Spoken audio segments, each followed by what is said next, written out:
método que corresponde hacer es método de la corteza cilíndrica.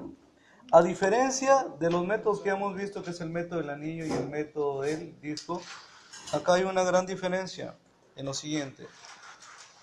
Bueno, la región que estoy considerando, la cual en este caso la diferencia está en el eje de giro, es una función que está, bueno, una región acotada por una función a la que le hemos denominado f, dos rectas, la recta x igual a x igual a b, y la recta y igual a 0.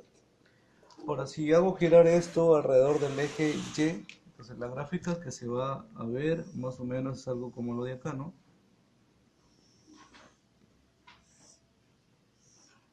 Obviamente en 3 dimensiones, ¿no? Se genera algo así. Y acá la base también es un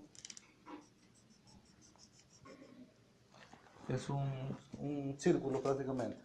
Ahora, acá hay que tener en cuenta lo siguiente, miren. Como en el proceso anterior, lo que yo necesito saber es primero dibujar un rectángulo en el área acotada. Y por ejemplo, si dibujo un rectángulo perpendicular al eje X, la gráfica que se muestra en este rectángulo está bien definida, ¿no? Bien definida en el mismo sentido que hemos venido considerando, ¿no? Al trasladar el rectángulo desde A hacia B, el área se mantiene. La base diferencial de X y la altura sería el punto de arriba cae sobre la función y el punto de abajo cae sobre la recta y igual a 0. Y esa área no cambia cuando el rectángulo es trasladado desde acá hacia acá. Ahora, resulta que como el rectángulo está bien definido, lo único que me va a importar a mí es calcular qué se produce como volumen cuando este rectángulo gira alrededor del eje indicado, ¿sí? En este caso particular alrededor del eje Y. Si esto gira alrededor del eje Y, ¿qué figura se llegaría a formar? Si esto gira alrededor del eje Y, lo que se llega a formar es un cilindro agujereado, ¿no? Un cilindro como este,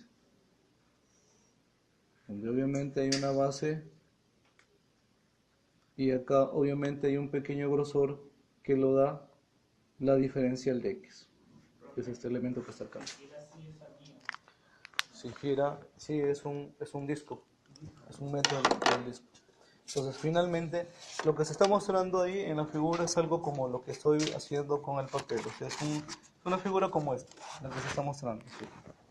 Porque hay que tener en cuenta que este elemento diferencial de X es un elemento muy pequeño, que está haciendo las veces del grosor del papel. Ahora, si ustedes se dan cuenta, lo que yo quiero calcular es este volumen que está acá. Ahora, ¿qué pasaría si yo le corto y lo extiendo? ¿Cambia el volumen del objeto? No, cambia la forma, pero el volumen sigue siendo el mismo, ¿verdad? Entonces, lo que vamos a hacer para el cálculo de este volumen es lo siguiente. Simplemente voy a hacer un corte y voy a extender. Y obviamente el volumen, como les acabo de repetir, no va a cambiar. Lo que cambia es la forma del objeto, más el volumen sigue siendo el mismo. Este pequeño grosor está haciendo las veces de la diferencial de X. A esto le vamos a denominar base o largo, como lo quieran llamar, y a esto le denominamos ancho o alto, como lo quieran llamar. Entonces al final, base o largo, ancho y el grosor te determinan el volumen de este objeto determinado, ¿no? O sea, el cual se parece justamente a una tabla rectangular. ¿Cómo calculo el volumen de una tabla? O sea, si ustedes se dan cuenta, esto tiene la forma de un paralelepípedo. Tiene largo, tiene ancho, tiene alto. ¿Cómo calculo el volumen de un paralelepípedo? Multiplicando la base por la altura. En este caso la base es un rectángulo, corresponde al producto de A por L y la altura lo da la diferencial de X. Esto correspondería al volumen de ese objeto. Como se trata de algo insignificante, vamos a considerar que es la diferencial de B. Ahora, resulta que yo debo expresar el A y el L en términos de X. ¿Qué es el A? El A no es más que la longitud que hay desde este punto a este punto de acá. O sea, si vamos al rectángulo sería la longitud que hay entre este punto y el de acá. Si vamos a la gráfica en la función sería la longitud que hay entre este punto y el de acá. O sea que al final el A lo puedo expresar en términos de F, ¿no? Sería restando el punto de arriba menos el punto de abajo. O sea, A en nuestro caso es F de X menos 0. L es esta longitud. Obviamente, como les comentaba, ¿no? Se supone que lo que se está mostrando es un cilindro. Y esto que es esta longitud, corresponde a lo que estaba inicialmente como la longitud de la circunferencia. Sigue siendo lo mismo, o sea, igual si lo extiendo, sigue siendo la longitud de la circunferencia. Y para calcular la longitud de una circunferencia, para calcular el valor de L, ¿qué necesito? Según la fórmula de la longitud, es 2pi por el radio. ¿Y cuál es el radio? Es la longitud que hay desde este punto del rectángulo al eje de giro, o sea, este es el radio. Como yo quiero calcular esta longitud, hay que tener en cuenta que esa longitud, para poder expresarla en términos de X, necesito hacer lo siguiente. Ese rectángulo que lo estoy eligiendo es un rectángulo que lo estoy eligiendo arbitrariamente, o sea que está considerándose como coordenadas en un valor cualquiera del X, el cual se encuentra entre A y B. Entonces yo quiero calcular la distancia que hay entre este valor, que es este punto X, y el eje de giro, que en este caso es la recta Y igual a 0. ¿Cuál es la longitud que hay desde X a 0? Simplemente es punto a la derecha X, punto a la izquierda 0. O sea que en este caso el radio es X. L sería 2pi por X. Ya tengo el A en términos de X, que es el ancho. Ya tengo el largo, que es 2pi sobre X, que es el largo, y ya tengo el alto, que lo da el grosor. Por lo tanto, si reemplazamos en la fórmula, la diferencial del volumen sería F de X, A por L por diferencial de X sería 2pi por X por F de X diferencial de X. Eso corresponde ¿a quién? Al volumen de este objeto, que es generado cuando este rectángulo gira alrededor del eje Y. Nuevamente caemos en lo mismo. Yo quiero considerar la suma de todos los volúmenes generados por los infinitos rectángulos que puedo colocar desde A hacia B, los cuales al hacerlo girar alrededor del eje Y me van a dar siempre la figura acá mostrada, y por lo tanto siempre los volúmenes resultantes van a ser los mismos. Si yo quiero hacer o calcular la suma de los infinitos rectángulos, esa suma la expreso mediante la integral, que va desde A hacia B de 2pi por X por F de X diferencial de X. A este método en particular se le conoce como el método de la corteza cilíndrica, y es el que me permite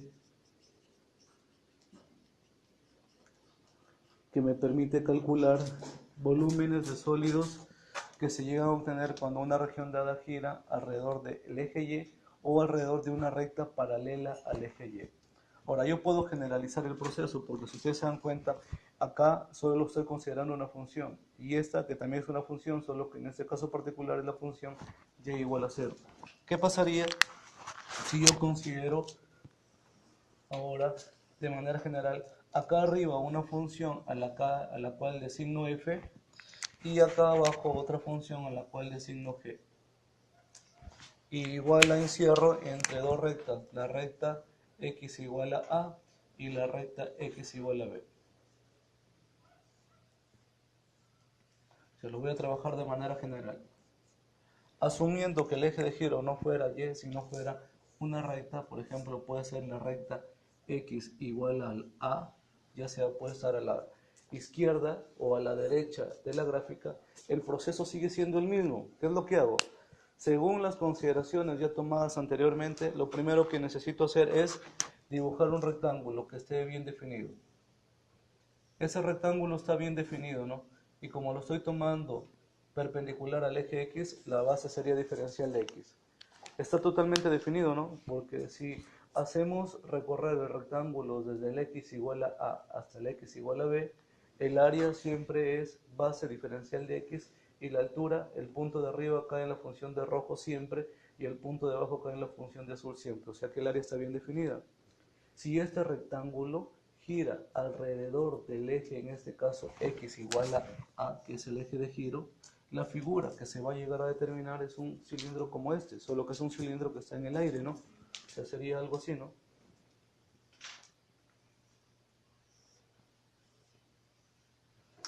un cilindro agujereado en donde justamente el grosor está determinado por la diferencial de x. Ahora, ¿qué es lo que hago?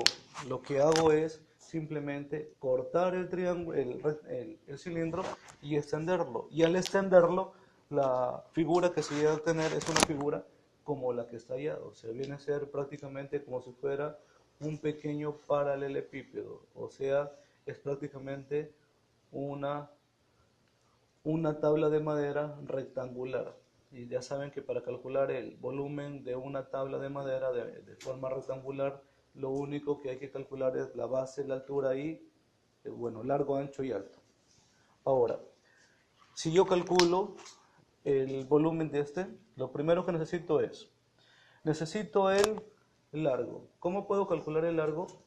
Hemos visto anteriormente que este largo no es más que la longitud de esta circunferencia. Y de acuerdo a la fórmula, la longitud de la circunferencia es 2pi por el radio. ¿Pero quién es el radio? El radio no es más que la longitud desde el rectángulo hasta el área del eje de giro, que en este caso es la recta x igual a a. Entonces, hemos dicho lo siguiente, que como yo quiero calcular esta distancia que hay de este punto acá, a este le debo asignar unas componentes. Como el rectángulo lo estoy eligiendo arbitrariamente, las componentes de ese rectángulo están en las componentes de un valor cualquiera, de un valor arbitrario, que lo llamamos x. Entonces, yo quiero calcular la distancia entre este punto y el punto de acá, que sería que igual que yo calcule la distancia entre este punto y el de acá. Por lo tanto, ¿cuál es la longitud que hay desde x hacia A? Bueno, acá hay que cambiarle para no considerar el mismo que colocar un m. ¿Cuál es la distancia de x a m? Punto de la derecha menos punto de la izquierda. O sea que en este caso particular el radio sería x menos m. Y por lo tanto la longitud ya la tengo expresada en términos de x. Sería 2pi por x menos m. Ya tengo el largo. Ancho. ¿Cómo puedo calcular el ancho? El ancho no es más que la longitud, la diferencia entre este punto y el de acá. O sea, sería la longitud entre el punto de arriba y el punto de abajo. El punto de arriba acá en la función y el punto de abajo acá en la otra función. O sea que al final el a sería equivalente a f de x menos g de x. Ya tengo L, ya tengo el largo, ya tengo ancho, solamente me falta el alto. Pero el alto no es más que el grosor, y el grosor está determinado, en este caso particular, por la diferencial de x. O sea que si yo multiplico largo, ancho y alto, 2pi por x menos m por f de x menos g de x y por diferencial de x, eso me da el volumen requerido. Pero vuelvo a incidir que yo quiero calcular una aproximación cuando esta región gira toda ella desde A igual a B y entre F y G gira alrededor de la recta X igual a M. Y lo que he hecho simplemente es una aproximación para un volumen cuando este rectángulo gira alrededor de la recta X igual a M. Resulta que entre A y B yo puedo colocar infinitos rectángulos como este, y los infinitos rectángulos me generan infinitos volúmenes, los cuales van a tener exactamente la misma descripción. Entonces, si yo quiero sumar todos los volúmenes que hay desde A hacia B, que son generados por los rectángulos que puedo colocar desde A hacia B, los cuales son infinitos, esa suma la represento mediante la integral, ¿no? Entonces me quedaría la integral de A a B de 2pi por x menos m por f de x menos g de x diferencial de x, que esto sería el volumen de una manera mucho más general, pero la idea sigue siendo exactamente la misma, solo dibujo un rectángulo y luego lo hago girar alrededor del eje de giro y veo si lo que sale es un cilindro como este o un cilindro como en el método anterior, que era el método del disco. Y ya está. ¿Sí?